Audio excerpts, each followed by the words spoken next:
ఓం సాయిరామ్.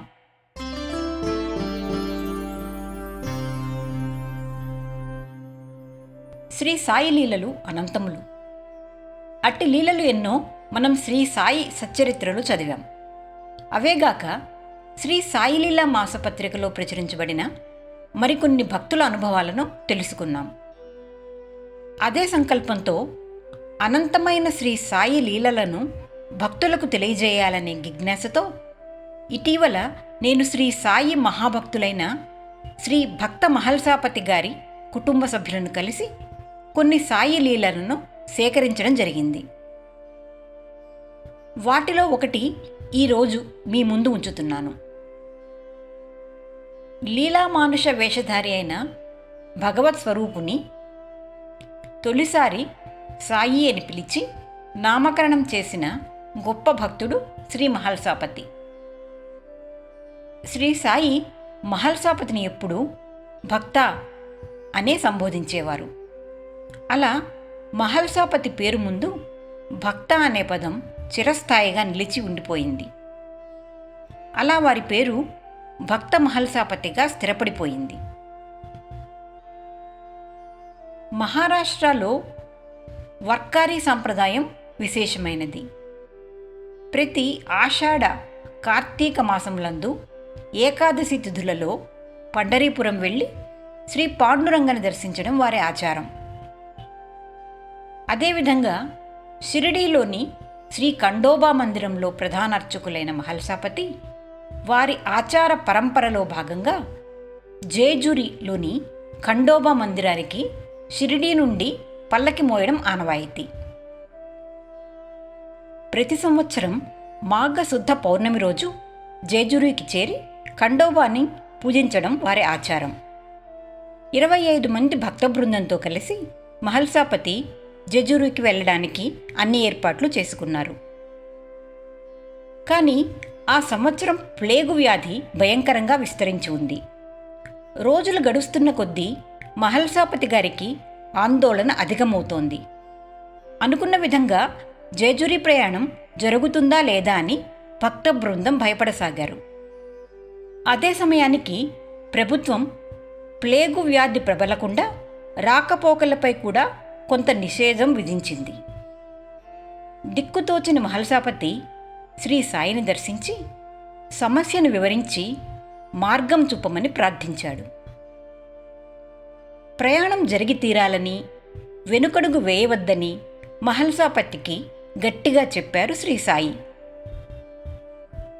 కఫినీ జేబు నుండి 25 పైసలు తీసి మహల్సాపతికి ఇస్తూ, భక్త, ఈ 25 పైసలు నీ దగ్గర ఉంచుకో, ఇవి నీవే, కానీ వీటిని విలాసంగా ఖర్చు చేయకూడదు సుమా, వీటిని భద్రంగా చూసుకోవడం నీ ధర్మం, యుద్ధానికి సిద్ధమవ్వు, విజయం నీదే అని ఆశీర్వదించాడు. శ్రీ సాయి ఇచ్చిన ఆశీర్వాద బలంతో అనుకున్న ముహూర్తానికే ఖండోబా మహారాజుకి జై అంటూ పల్లకి మోస్తూ ఊరు దాటారు భక్తులు. కఠినమైన ప్రయాణంలో ఎన్నో ఒడిదుడుకులను ఎదుర్కొంటూ జేజురి పులిమేరకు చేరారు మహల్సాపతి బృందం. అప్పటికే ప్లేగు వ్యాధి జేజురిలో తీవ్ర స్థాయిలో ఉంది. ఇకపై ముందుకు వెళ్ళడం దుస్సాహసమే అవుతుంది. అసలు వెళ్ళగలమా లేదా అని అందరూ అయోమయంలో ఉన్నారు. జేజురిలో ప్లేగు తీవ్రత ఎక్కువగా ఉండడంతో ఊరి సరిహద్దులోనే వీరు ఆగవలసి వచ్చింది. అలా ఎప్పటి వరకు వేచి ఉండాలో అర్థం కాక ముహూర్త సమయానికి ఖండోబాని పూజించగలమో లేదో అని మహల్సాపతి చాలా నిరుత్సాహపడిపోయారు.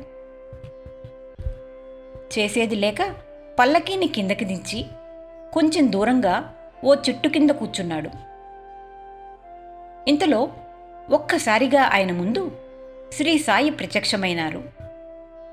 ఊహించని ఈ దర్శన భాగ్యానికి ఉత్తేజితుడైన మహల్సాపతి, నీవే మమ్ము రక్షించువాడవు, దయచూపు సాయి అని బిక్కరగా అంటూ రోదించసాగాడు.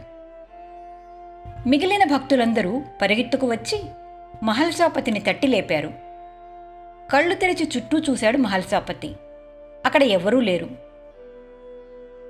సాయి ఇక్కడకు వచ్చారు, మీకు కనిపించలేదా అని ఆతృతతో తోటివారిని ప్రశ్నించాడు.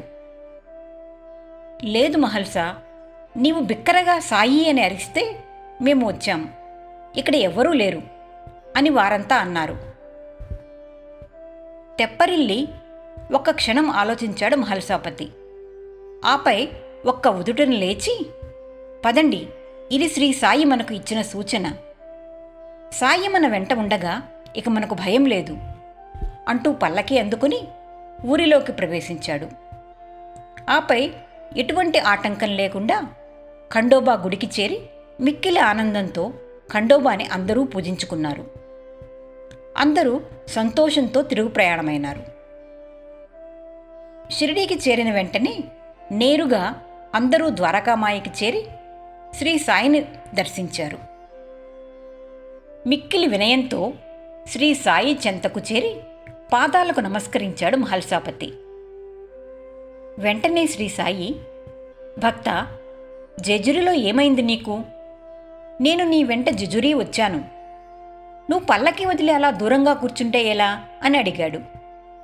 నిర్ఘాంతపోయారు భక్త బృందం. మహల్సాపతి చేతులు జోడించి, ఎంత దయామయుడువు సాయి, నీవు సర్వాంతర్యామివి, భక్తుల వెన్నంటి ఉంటావని తెలిసి కూడా గుర్తించక కలత చెందాను, నన్ను క్షమించు అని వెక్కి వెక్కి ఏడుస్తూ శ్రీ సాయి పాదాలపై వాలిపోయాడు. మహల్సాపతి చుట్టూ చేతులు వేసి గుండెలకు హత్తుకున్నారు సాయి. భక్త, నీ భక్తే నన్ను నీ వెంట తీసుకుని వెళుతుంది, నీవు చింతించవలసిన పని లేదు అంటూ మహల్సాపతిని ఓదార్చాడు సాయి. నన్ను నమ్మిన వారిని సదా నీడవలే వెన్నంటి ఉంటాను అన్న శ్రీ సాయి పలుకులకు ఈ సంఘటన ఒక ఉదాహరణ. ఇక్కడ శ్రీ సాయి ఇచ్చిన 25 పైసల విషయం ప్రస్తావించాలి. కటిక బీదవాడైనప్పటికీ మహల్సాపతికి ఏనాడు శ్రీ సాయి ధన రూపంలో సహాయం చేయలేదని మనకు సచ్చరిత్రలో స్పష్టంగా చెప్పబడి ఉన్నది. శ్రీ సాయి హృదయంలో మహల్సాపతికి ప్రత్యేకమైన స్థానం ఉంది. ఇక 25 పైసల విషయానికి వస్తే అవి మహల్సాపతి వెంట వెళ్ళిన 25 మంది భక్తులను సూచించాయని, మహల్సాపతి బృందానికి నాయకుడై వారిని సంరక్షించాలని శ్రీ సాయి మాటలలోని ఉద్దేశ్యమని గ్రహించాలి. అందుకే శ్రీ సాయి 25 పైసలను ఇస్తూ వీటిని భద్రంగా చూసుకో అని అన్నారు. అంతులేని శ్రీ సాయి లీలల ఆంతర్యం కనుగొనడం అసాధ్యం కదా. మహాభక్తుడైన శ్రీ మహల్సాపతికి శతకోటి నమస్సులు. మరో భక్తుని అనుభవంతో మరలా కలుద్దాం. ఓం సాయిరాం.